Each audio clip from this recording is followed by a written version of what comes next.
Chapter 6 Organized Planning Planning the Sale of Services successful बनने के 13 steps में से एक है बेहतर प्लानिंग करना। आपकी प्लानिंग प्रैक्टिकल हो और पॉजिटिव चेंज ला सके तभी उसे अच्छी प्लानिंग कहा जा सकता है। अच्छे प्लान्स बनाने के लिए कुछ बातें याद रखनी जरूरी है। ऐसे लोगों के साथ जुड़िए जो आपको आपके प्लान्स सक्सेसफुल बनाने में मदद करेंगे। उस मदद के बदले आप भी उन्हें क्या देंगे ये भी सोचिए, क्योंकि कोई भी इंसान बिना कुछ पाए आपको पूरी जिंदगी मदद नहीं करेगा।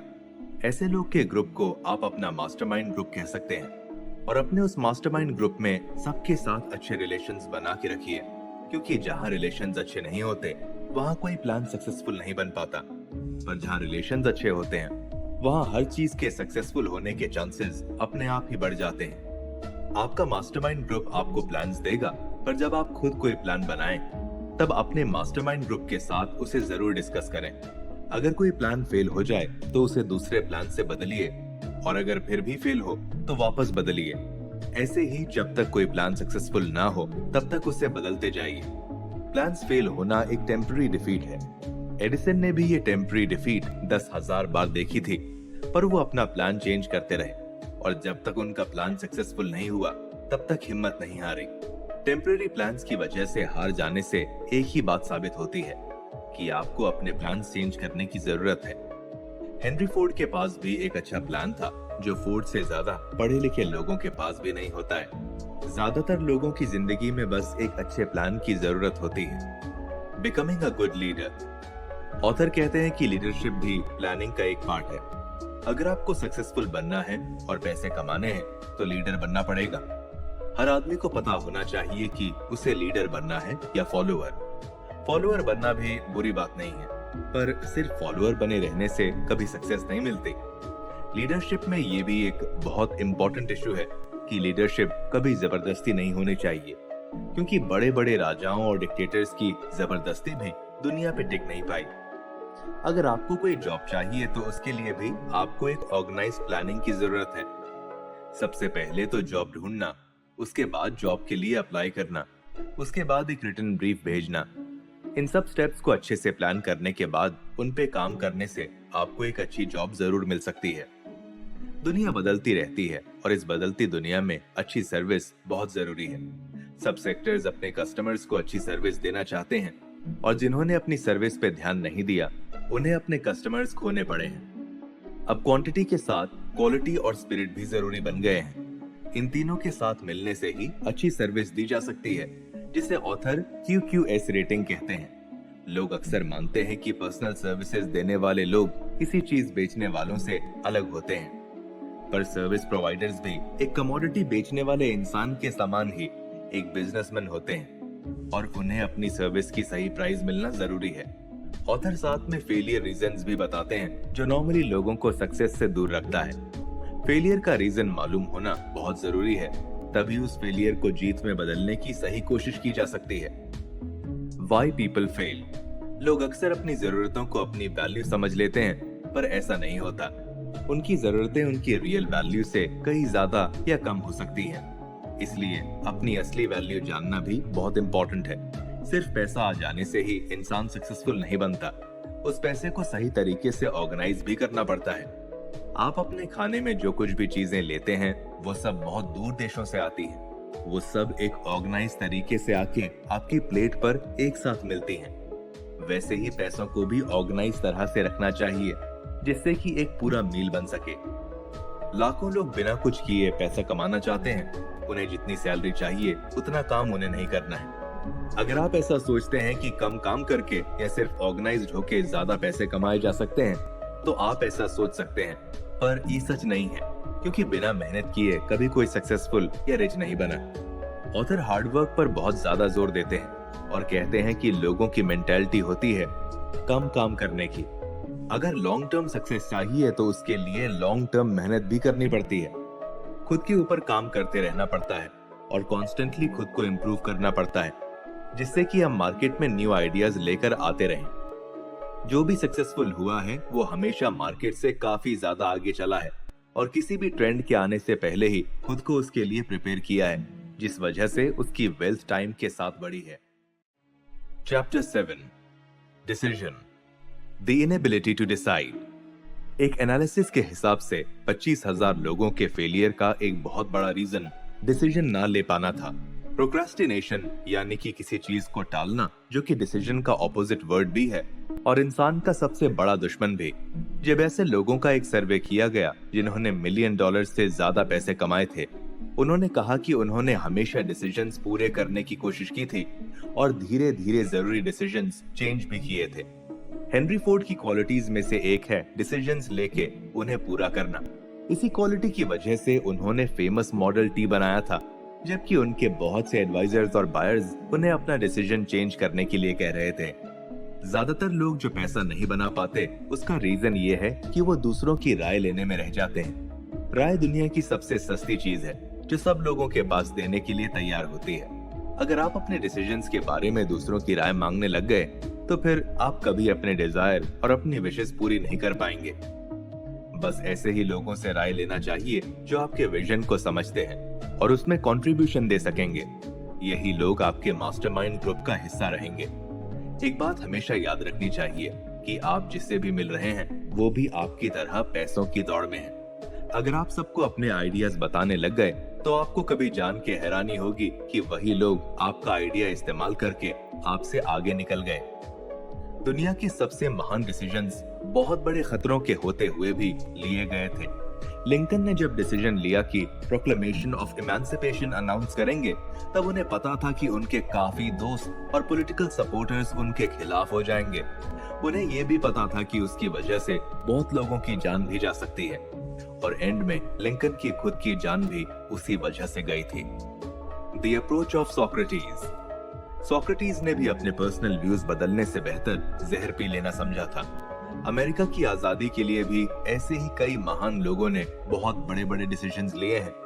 1770 के प्रोविंशियल असेंबली के वक्त सैमुअल एडम्स और जॉन हैनकॉक हो या फिर फर्स्ट कॉन्टिनेंटल कांग्रेस की मीटिंग में पैट्रिक हेनरी, इन सब महान लोगों ने इम्पोर्टेंट टाइम पे बहुत बड़े बड़े डिसीजंस लेके अमेरिका को आजादी दिलाई है और अमेरिका में मानवता को जीत दिलाई है। लोगों को समझना चाहिए कि जिस पावर से यूएस को अपनी आजादी मिली है, उसी पावर से हर एक इंसान को अपनी जिंदगी में अपने डिसीजंस लेने चाहिए। जिंदगी में किसी चमत्कार का इंतजार मत कीजिए, क्योंकि नेचर सिर्फ अपने रूल्स पे चलता है, किसी चमत्कार पे नहीं। ये रूल्स उन सब लोगों के लिए हैं जिनके पास उन्हें यूज करने के लिए श्रद्धा और हिम्मत है। वो देश की आजादी के लिए भी काम में आ सकते हैं और एक इंसान के खुद की कमाई के लिए भी। लीडर्स हमेशा डिसीजंस लेते हैं, बहुत जल्दी और सॉलिड डिसीजंस, और यही सबसे बड़ा रीजन है कि वो लीडर हैं। दुनिया में ऐसे लोगों की बहुत इज्जत है जिन्हें पता है कि उनके डिसीजंस उन्हें कहां लेके जाएंगे। डिसीजन ना ले पाना भी एक बहुत बुरी आदत है। ये आदत आमतौर पे बचपन में शुरू होती और फिर बहुत लंबे समय तक चलती है।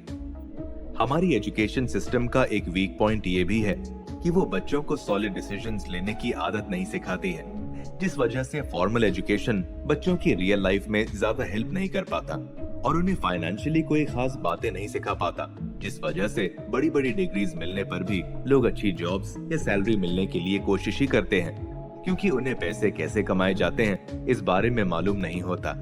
सॉलिड डिसीजन लेने के लिए हमेशा हिम्मत की जरूरत होती है और कई बार तो बहुत ही ज्यादा हिम्मत। जो इंसान जैसे सैमुअल एडम्स आजादी चाहते थे, ठीक उसी तरह ही अगर अमीर बनना चाहेगा तो वो जरूर अमीर बनेगा। Chapter 8, persistence. How to develop persistence. Persistence यानी कि किसी इंसान की जिद उसकी इच्छा को पैसों में बदलने का एक बहुत जरूरी हिस्सा है। सक्सेसफुल लोगों को आमतौर पे इमोशनलेस इंसान की तरह देखा जाता है, पर असल में ये उनकी किसी चीज के लिए डेडिकेशन है और उसे वो स्ट्रिक्टनेस के साथ हासिल करने की कोशिश करते हैं। ये डेडिकेशन ना होना भी अनसक्सेसफुल होने का एक मेजर रीजन है। मर्दों में ये बहुत देखा जाता है, इसे कोशिश करके पाया जा सकता है। और अगर आपको लगता है कि आप परसिस्टेंस के मामले में वीक हो, तो आपको अपने मास्टरमाइंड ग्रुप के साथ रहना चाहिए, क्योंकि उनके सपोर्ट से ही आपका डेडिकेशन अपने गोल के लिए इम्प्रूव होगा और टाइम के साथ बढ़ता जाएगा, जिससे कि आप सही डिसीजन लेना सीख सकेंगे। उनकी मेहनत को देख के आपको भी ज्यादा कोशिशें करने का मन होगा। जो आदमी गरीबी के बारे में सोचता है वो उसे पाता है, जैसे जो पैसे को सोचता है पैसा चाहता है। तो जो भी इंसान पैसों के बारे में नहीं सोचता वो अपने आप गरीबी के बारे में सोचने लग जाता है। और आपको पैसों के बारे में सोचते वक्त ध्यान रहना होगा, तभी आप अपने गोल को हासिल कर पाएंगे। परसिस्टेंस का कोई दूसरा रास्ता नहीं है। आपको डेडिकेटेड होना पड़ेगा और वही आपको आपके गोल तक पहुंचाएगा। ब्रॉडवे की बात करते हुए भी ऑथर कहते हैं कि ब्रॉडवे मरी हुई इच्छाओं का कब्रिस्तान है। बहुत लोग वहां नेम एंड फेम कमाने आते हैं, पर इतने लोगों में से बहुत कम लोग ऐसे होते हैं जो कुछ हासिल कर पाते हैं, क्योंकि उन्होंने ब्रॉडवे मास्टर करने का राज जान लिया है, जो है dedication. The persistence of Fannie Hurst. Fannie Hurst की कहानी में भी आपको ग्रेट व्हाइट वे को जीतने के लिए डेडिकेशन दिखेगी। जब वो 1915 में न्यूयॉर्क आई तब उन्हें अपनी राइटिंग से पैसे कमाने थे, पर ये सब तुरंत नहीं हुआ। उन्होंने बहुत इंतजार किया पर वो हार नहीं मानी। उन्होंने डेडिकेशन से हर बार छोटी छोटी हार का सामना करके बड़ी जीत हासिल की। अपनी पहली कहानी पब्लिश करने से पहले उनको एक पब्लिशर ने 36 बार रिजेक्ट किया था, पर जब उनकी बारी आई तब उन्होंने इतना पैसा कमाया कि वो गिन नहीं पा रही थी। ऑथर कहते हैं कि बहुत अच्छे अच्छे सिंगर्स ब्रॉडवे के बाहर घूमते हैं, पर वो अपना गोल हासिल नहीं कर पाते क्योंकि वो अपने गोल की तरफ डेडिकेटेड नहीं है। What W.C. Fields did। US में डिप्रेशन के समय W.C. Fields ने अपना कॉमेडियन का जॉब हाथ से गवा दिया था और उनके पास कोई पैसा नहीं था। उन्होंने अपना फील्ड चेंज करके मूवीज में काम करने का डिसीजन लिया जब वो 60 साल के थे। इसी मेहनत में उनकी एक बार गर्दन भी टूट गई, पर उन्होंने हार नहीं मानी। जब तक उन्हें एक बड़ा मौका नहीं मिला तब तक वो मेहनत करते रहे। ये उनके अंदर की जिद ही थी कि उन्हें मालूम था कि अगर वो इस एज में भी मेहनत करेंगे तो किसी न्यू फील्ड में भी अच्छा करियर बना सकेंगे। और ऐसा ही हुआ। अपने अच्छे काम की वजह से वो एक बड़ी एज में भी काफी सक्सेसफुल हुए और फिल्म इंडस्ट्री में अपनी जगह बनाई। Eddie Cantor's journey. Eddie Cantor ने 1929 के स्टॉक क्रैश में अपना सारा पैसा खो दिया, पर उन्होंने फिर भी हार नहीं मानी और टाइम के साथ साथ डेडिकेशन से मेहनत की और एक दूसरी फील्ड में $10,000 की नौकरी पाई। उन्होंने जितना भी पैसा हारा था वो उन्होंने वापस कमाया और पहले से ज्यादा कमाया, पर ऐसा आसानी से नहीं होता है और ऐसे चांसेस हर किसी को नहीं मिलते हैं, क्योंकि ऐसे बड़े मौके खुद से लाए जाते हैं और उन्हें बहुत ही ध्यान से ढूंढना पड़ता है और जब भी सही टाइम हो तब उस मौके का फायदा उठाना पड़ता है। डेडिकेशन से किसी चीज के लिए मेहनत करने पर ही इतने बड़े मौके मिलते हैं। How to develop dedication. Dedication हासिल करने के लिए ऑथर ने 4 स्टेप्स बताए हैं। एक है कि लाइफ में एक डिसिप्लिन होना चाहिए और उसे हासिल करने के लिए जुनून होना चाहिए।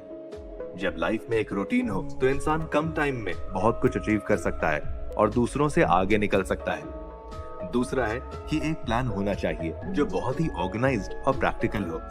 इस तरह से हम चीजों को अच्छे से ऑब्जर्व कर सकते हैं और प्लान बनाने से आगे बढ़ने में हेल्प मिलती है और हमको पता चलता है कि हमको और क्या क्या करना है और हम अपने गोल से कितने पीछे हैं। तीसरा है कि आपका दिमाग किसी भी नेगेटिव या फिर निराश करने वाले संगत से दूर रहना चाहिए।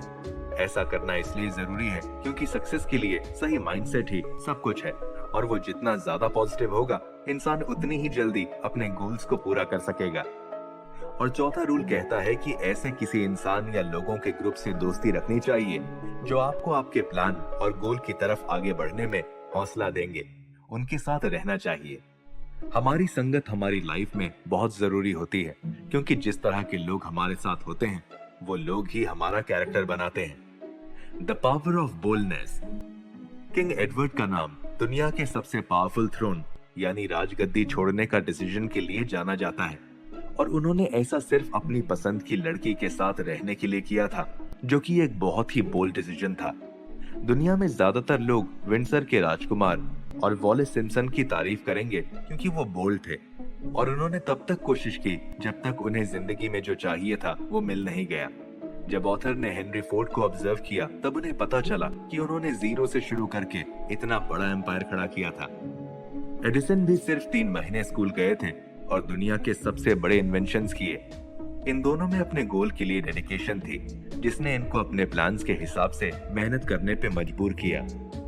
ऑथर कहते हैं कि जब दुनिया के बड़े साधु संत के बारे में पढ़ें तो पता चलता है कि डिजायर, डेडिकेशन और एक सॉलिड विजन उनके हासिल किए हुए वैल्यूज के मेन रीजंस थे। Chapter 9. Power of the Mastermind. The three major sources of knowledge. Author कहते हैं कि नॉलेज पाने के लिए 3 मेजर सोर्सेज होते हैं, जो हैं इन्फिनिट इंटेलिजेंस। इस तरह का नॉलेज हासिल करने के लिए हमारी इमेजिनेशन बहुत अच्छी होनी चाहिए, और हम जितना ज्यादा दिमाग क्रिएटिव एनर्जी में लगाएंगे उतना ही हमारा नॉलेज बढ़ता चला जाएगा। Accumulated experience. इससे हम समझ सकते हैं कि जिस सोसाइटी में हम रहते हैं उसमें हुए इवेंट्स को हम जानकर और समझकर अपना नॉलेज बढ़ा सकते हैं, और उस इंफॉर्मेशन की वजह से ही हम अपने फ्यूचर में सही डिसीजंस ले सकते हैं। Experiment and research. साइंस की फील्ड में हम देखते हैं कि रिसर्च पर बहुत ही ज्यादा ध्यान दिया जाता है। ठीक उसी तरह लाइफ की हर फील्ड में भी हमको जरूरत है हर रोज नया डेटा कलेक्ट करने की और उसको ऑर्गेनाइज करने की। ये एक ऐसा तरीका है जिससे हम टाइम के साथ एक बहुत बड़ा डेटाबेस बना सकते हैं, और इसको हासिल करने के लिए एक्यूमुलेटेड एक्सपीरियंस से ज्यादा क्रिएटिव एनर्जी पर फोकस करना पड़ता है। Using power group to get money. पैसे पाने के लिए पावर बहुत जरूरी है। प्लान्स का भी कोई मतलब नहीं बनता अगर उन्हें सक्सेसफुल करने की मेहनत के लिए आपके पास पावर नहीं है। पावर को हम ऑर्गेनाइज्ड और बहुत समझदारी से लगाया हुआ ज्ञान कह सकते हैं। इस ज्ञान को हम इन्फिनिट नॉलेज, हासिल किए हुए एक्सपीरियंसेस, एक्सपेरिमेंट्स और रिसर्च से पा सकते हैं। इस ज्ञान को प्रैक्टिकल प्लान्स में बदल के और उन्हें एक्शन में बदल के पावर को बनाया जा सकता है। जो इंसान अपने आप को ऐसे लोगों के ग्रुप में शामिल करता है जो अपनी एडवाइस और समझ आपसे शेयर करें, तो उसमें से फाइनेंशियल प्रॉफिट भी हो सकते हैं। ऐसा एक हेल्पफुल ग्रुप सभी बड़े लोगों के पाए जाते हैं। ऑथर कहते हैं कि जब 2 दिमाग मिलते हैं तब वो अपने समान एक इनविजिबल तीसरा दिमाग बनाते हैं। इंसान का दिमाग एनर्जी का एक फॉर्म है। जब ऐसी एनर्जी साथ मिल जाती हैं, तो आइडियाज की बाढ़ आ जाती है। जो पहले कभी सोचा ना हो वो गोल हमारे सामने दिखाई देने लगते हैं। ये ग्रुप्स हमको बड़े से बड़े गोल को पूरा करने में हेल्प करते हैं। How the greats use their groups. Andrew Carnegie ने अपने मास्टरमाइंड ग्रुप में 50 लोगों को रखा था, जिससे उनके स्टील प्रोडक्शन और सेल्स में ग्रोथ हो। उन्होंने अपना कमाया हुआ सब कुछ वो मास्टरमाइंड ग्रुप की बदौलत होने का ऐलान भी किया था। ये हम सब जानते हैं कि एक ग्रुप ऑफ बैटरीज एक अकेली बैटरी से ज्यादा पावर देगी। वैसे ही जब इंसानों के दिमाग मिलते हैं तब वो भी एक अकेले दिमाग से ज्यादा पावरफुल होते हैं। हेनरी फोर्ड और थॉमस एडिसन दोस्त थे। एक मुद्दे की बात यह भी है कि जब से फोर्ड हार्वी फायरस्टोन, जॉन बरोज और लूथर बर्बैंक के साथ मिलना शुरू किया, उन्होंने अपनी जिंदगी में बहुत कुछ हासिल किया। गांधी जी भले ही अकेले निकले थे अंग्रेजों से लड़ने, पर वो और लोगों से मिलते गए और लाखों लोगों के साथ और एक कॉमन गोल से वो पावरफुल इंसान बने। जब पैसों के लिए पावर का इस्तेमाल किया जाता है तब उसमें श्रद्धा मिली हुई होनी चाहिए, साथ में डिजायर भी होनी चाहिए। जो भी सक्सेसफुल लोग हैं वो सभी एक चीज में मानते हैं, और वो है सोचने का तरीका। आपके पॉजिटिव थॉट्स आपको सक्सेस दिलवा सकती है और नेगेटिव थॉट्स आपको डुबा भी सकती हैं। 1929 के वॉल स्ट्रीट क्रैश ने लाखों लोगों को बुरे दिन दिखाए थे। ये किताब खास उन लोगों के लिए लिखी गई थी जो वापस अच्छे दिन देखना चाहते थे। अमीरी और गरीबी अक्सर अपनी जगह बदलती हैं। जब अमीर गरीब बनता है तब उसके पीछे कोई प्लान नहीं होता, पर जब एक गरीब अमीर बनता है तब उसके पीछे एक बहुत सोचा समझा प्लान होता है, क्योंकि अमीरी खुद नहीं आती, उसे लाना पड़ता है। Chapter 10. The mystery of sex transmutation. The power of sex. Transmutation का मतलब है बदलाव, किसी एक चीज का या एक एनर्जी का दूसरे में बदलाव होना। सेक्स ट्रांसम्यूटेशन को ऑथर एक पावरफुल टूल मानते हैं। सेक्स ट्रांसम्यूटेशन का मतलब है फिजिकल डिजायर के थॉट्स को किसी और चीज में बदलना। सेक्स की डिजायर इंसान की सबसे मजबूत इच्छाओं में से एक है। ये इच्छा की वजह से इंसान इमेजिनेशन, हिम्मत, इच्छा शक्ति, डेडिकेशन और क्रिएटिव एबिलिटी भी डेवलप कर सकता है। सेक्स की इच्छा इतनी स्ट्रांग है कि इसके लिए लोग जिंदगी और अपनी रेपुटेशन भी दांव पे लगा देते हैं। सेक्स के डिजायर से पैदा होती हुई हर एक चीज बहुत ताकतवर क्रिएटिविटी ला सकती है जो पैसा कमाने के काम आ सके। ये बदलाव के लिए इच्छा शक्ति की जरूरत है और उसका बहुत बढ़िया रिजल्ट मिलना तय है। सेक्स की इच्छा को मारना सही बात नहीं है, पर उसको इस तरह से यूज करना चाहिए कि इंसान के शरीर, दिमाग और आत्मा के लिए अच्छा हो। साइंटिफिक रिसर्च कहता है कि बहुत सक्सेसफुल लोगों ने अपने सेक्स नेचर को कंट्रोल में रखा था। ऐसे लोग जिन्होंने सेक्स ट्रांसम्यूटेशन को सीखा था। Using sexual desire to increase creativity. दूसरी बात ये पता लगी है कि लिटरेचर, आर्ट, आर्किटेक्चर जैसे फील्ड के सक्सेसफुल लोग औरतों से बहुत इंस्पायर्ड थे। सिक्स्थ सेंस की बात करते हुए ऑथर कहते हैं कि सिक्स्थ सेंस क्रिएटिव इमेजिनेशन है। दुनिया में ज्यादातर लोग इसे यूज नहीं करते और जिन्होंने किया है वो शायद गलती से हुआ हो। बहुत कम लोग सोच समझ के इसे यूज करते हैं। सिक्स्थ सेंस ही एक जीनियस और एक नॉर्मल इंसान में फर्क बनाती है। एक जीनियस अपने क्रिएटिव इमेजिनेशन से बहुत कुछ पैदा कर सकता है। जब इंसान का क्रिएटिव सेंस काम करता है तब उसके दिमाग के वाइब्रेशंस कई गुना बढ़ जाते हैं। अमेरिका के एक बहुत बड़े फाइनेंसियर से जब पूछा गया कि वो डिसीजंस लेने से पहले आंखें क्यों बंद करते हैं, तब उन्होंने कहा कि आंखें बंद करने से उन्हें एक सुपीरियर इंटेलिजेंस का एक्सपीरियंस होता है। डॉक्टर एल्मर गेट्स एक बहुत बड़े साइंटिस्ट थे जिन्होंने 200 से ज्यादा पेटेंट्स अपने नाम करवाए हैं। उनकी लेबोरेटरी में एक पर्सनल कम्युनिकेशन रूम था जिसमें बस एक चेयर और टेबल थी और लिखने के लिए एक पैड। साउंड प्रूफ रूम में लाइट्स ऑफ करके वो घंटों तक बैठते और कई साइंटिफिक इन्वेंशंस को इमेजिन करके लिखते।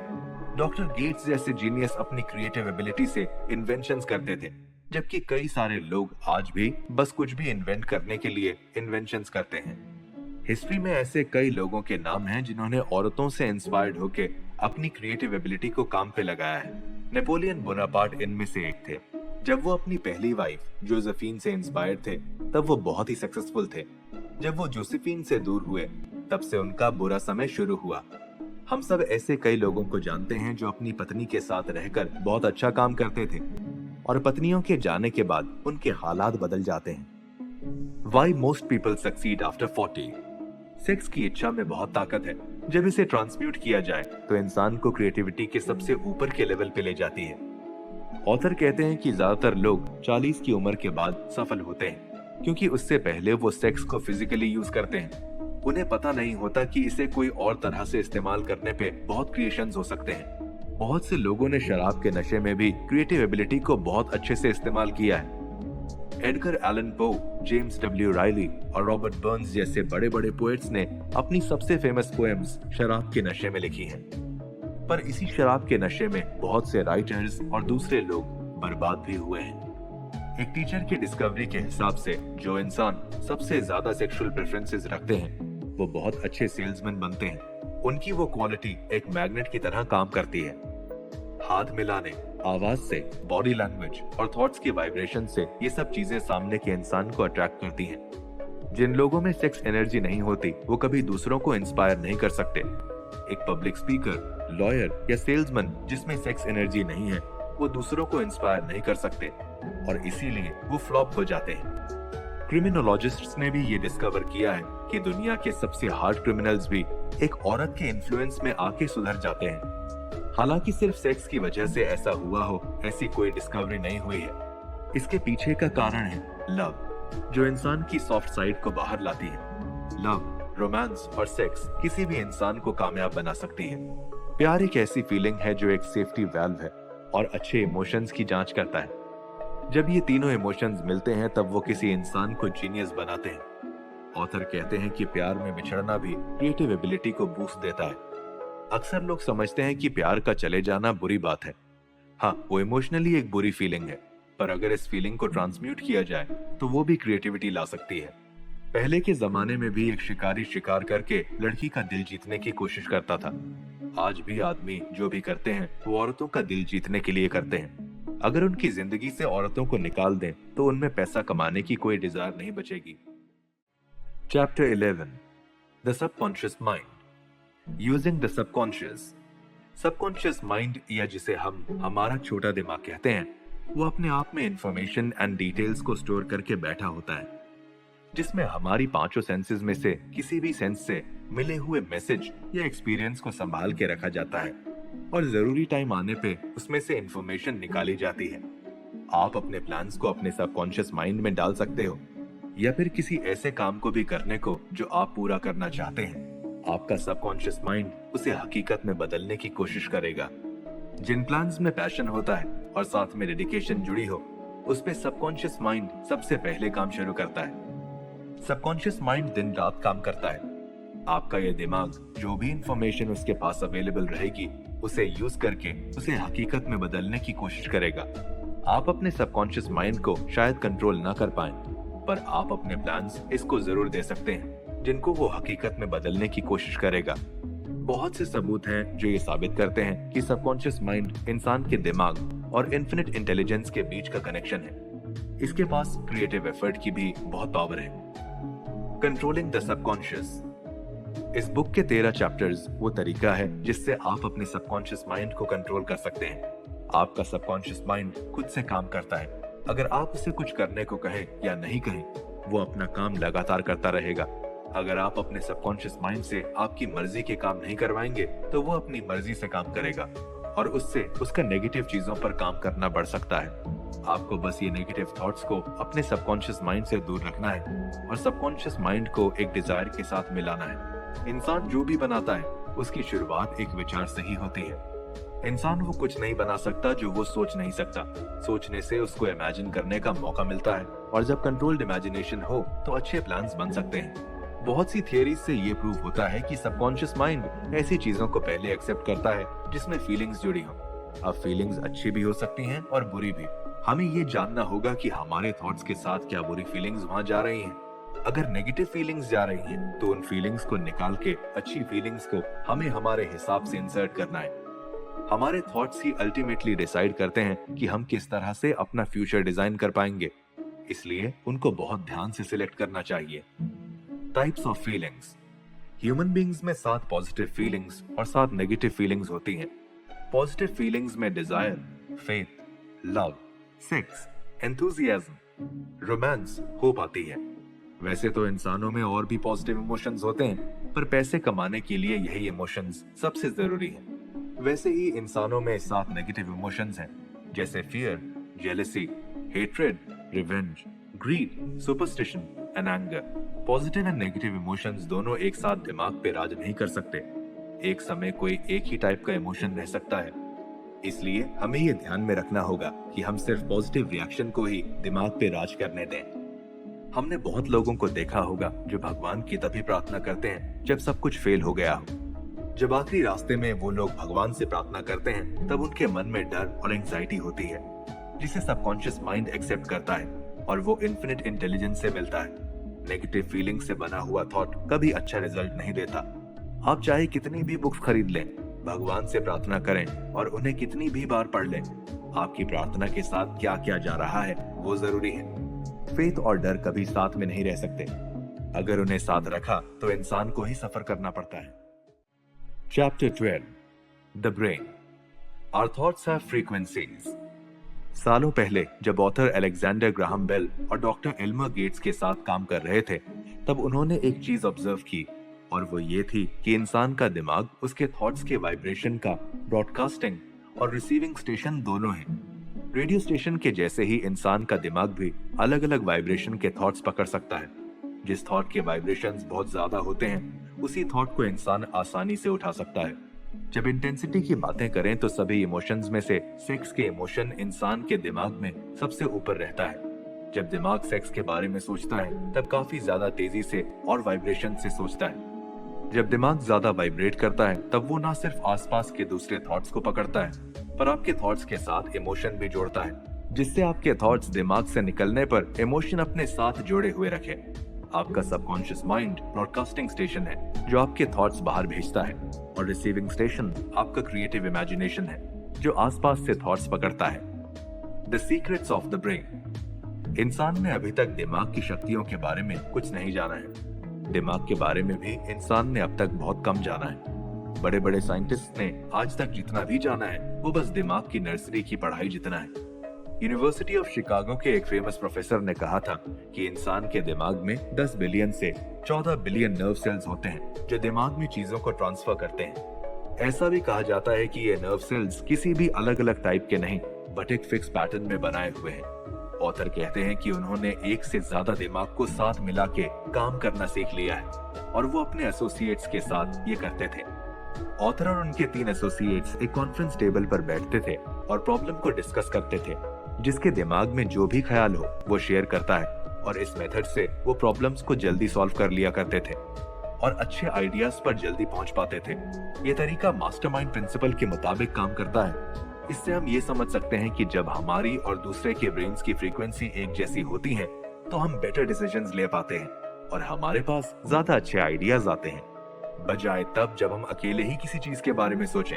ये ब्रेन का एक ऐसा सीक्रेट है जो हमको बताता है कि हमारे थॉट्स में ही ताकत है और जो दूसरों के थॉट्स को पकड़ लेती है और फिर सबके थॉट्स मिलकर एक जैसा सोचने लग जाते हैं। सारे बड़े लोगों ने ये सीक्रेट हमेशा यूज किया है। Chapter 13, the sixth sense, building character through auto suggestion. इस बुक के 13th प्रिंसिपल को सिक्स्थ सेंस कहा गया है, जिसकी हेल्प से इन्फिनिट इंटेलिजेंस आपसे बात करेगी।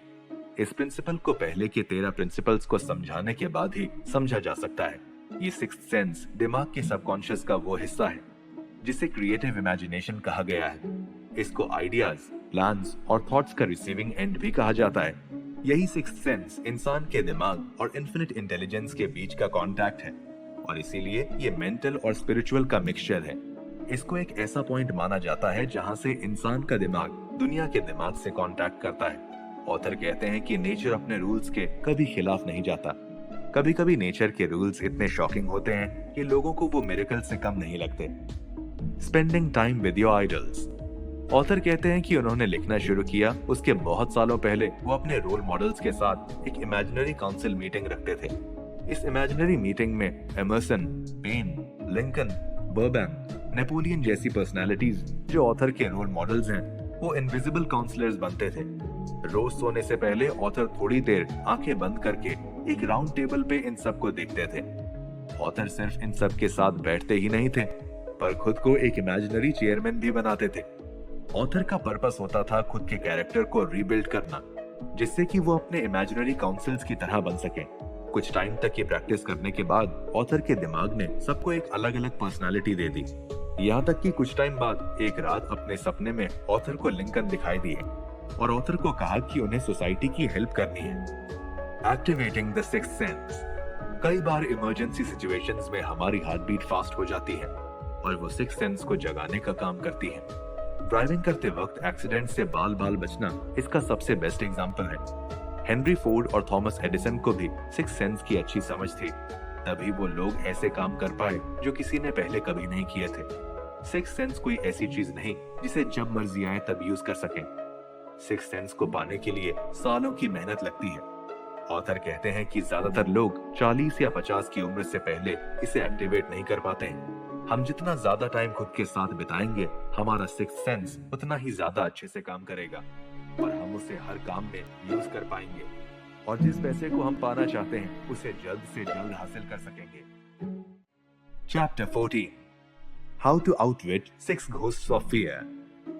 Our thoughts are connected. इस चैप्टर में ऑथर ऐसे 6 टाइप्स के फियर्स की बात करते हैं जो नॉर्मली एक इंसान में पाए जाते हैं। ऑथर कहते हैं कि दुनिया में ये डर की वजह से बहुत चीजें बिगड़ी हैं और लोगों ने बहुत कुछ खोया है। 1929 में स्टॉक मार्केट क्रैश में भी लोगों के गरीब हो जाने के डर ने हालात और बिगाड़ दिए थे। इंसान के दिमाग में 3 मेन दुश्मन हैं, जो हैं डिसीजन ना लेना, डाउट और डर। जब इनमें से कोई भी रहेगा तो सिक्स्थ सेंस कभी काम नहीं करेगा। ये तीनों चीजें एक दूसरे से जुड़ी हुई हैं। जिस दिमाग में इन तीनों में से एक भी होगा, वहां दूसरे 2 भी आ जाएंगे। The problem of indecision. Decision ना ले पाना डर को जगह देने का काम करता है।